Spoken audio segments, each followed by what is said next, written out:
Olá, pessoal.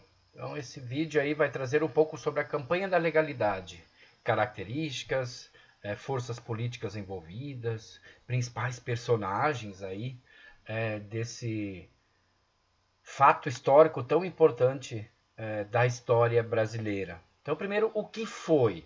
Tá? Então, a legalidade aí foi o maior movimento popular no Brasil desde a Revolução de 30.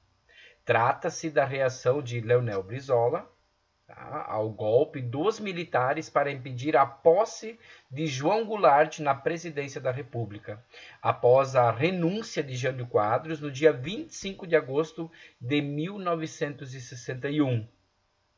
Então, o dia 26 de agosto aí é a data da legalidade, então faz parte do calendário de lutas do povo brasileiro pelo respeito aos seus direitos políticos. Então, temos que entender um pouquinho o cenário político entre 45 e 64. Então, nós vamos ter três grandes partidos políticos aí em destaque. Um que é o PTB, o Partido Trabalhista Brasileiro, né, que tem um projeto nacionalista de desenvolvimento econômico e defesa de política externa autônoma do Brasil perante os Estados Unidos. E ele é o partido aí de Jango e de Brizola. Tá? Temos aí a UDN, União Democrática Nacional, que tem um projeto liberal de desenvolvimento econômico e defesa de política externa, alinhada aos Estados Unidos. E é o partido que apoia o governo, então, do Jânio Quadros.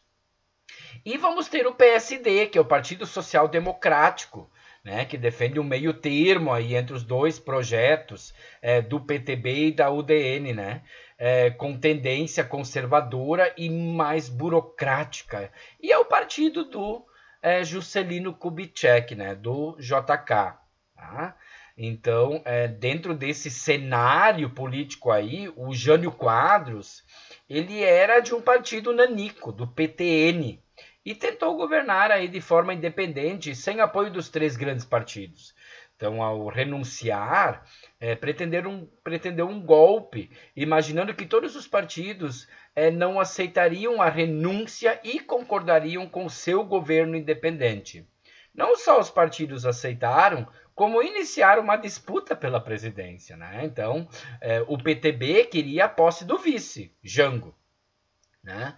A UDN tentou impedir a posse. Assim estourou a campanha da legalidade então no Rio Grande do Sul, com o governador na época, né, Leonel Brizola do PTB à frente aí da campanha da legalidade. Então, na manhã do dia 25 de agosto de 61, sexta-feira, Jânio Quadros renuncia, né, à presidência da República. O vice-presidente, João Goulart, em uma missão oficial na República Popular da China, deve assumir a vaga, conforme prevê a Constituição em caso de renúncia.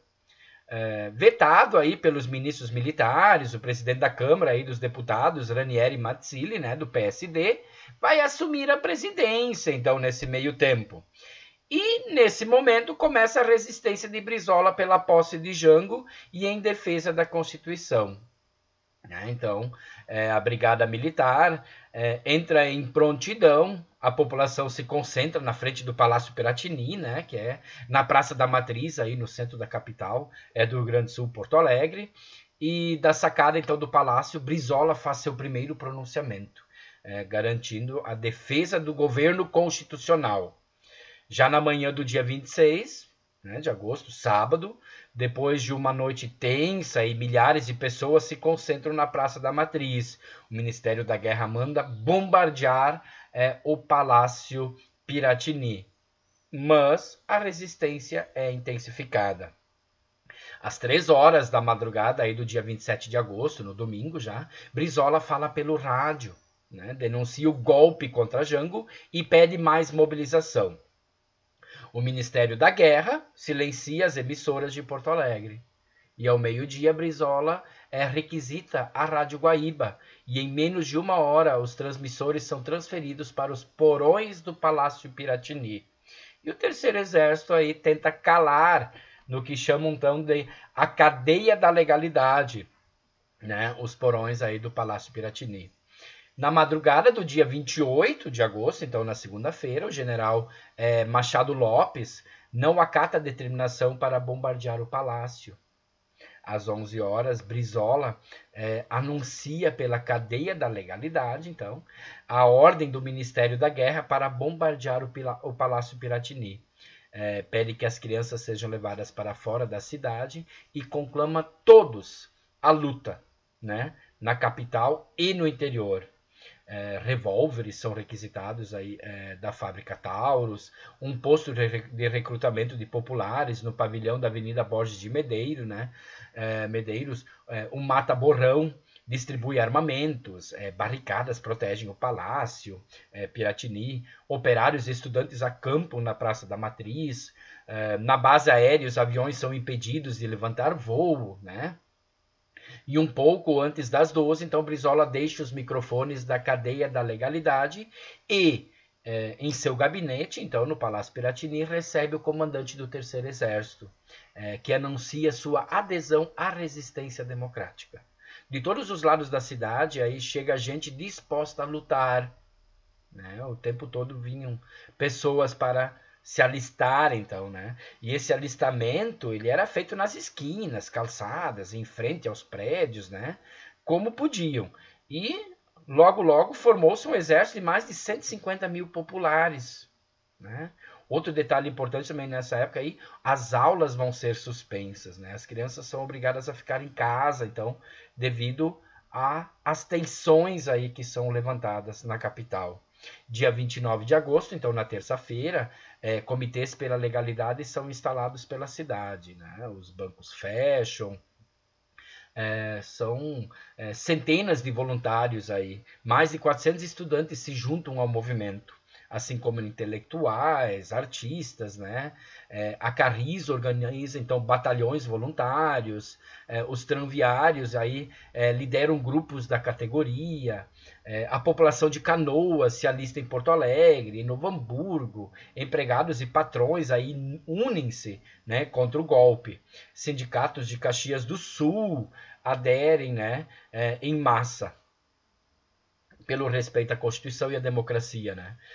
Dia 30 de agosto, na quarta-feira, então Machado Lopes é destituído do comando do Terceiro Exército, porque ele tinha ficado do lado da legalidade, né, do lado do Brizola. Brasília aí sob censura, toma conhecimento da resistência no Sul.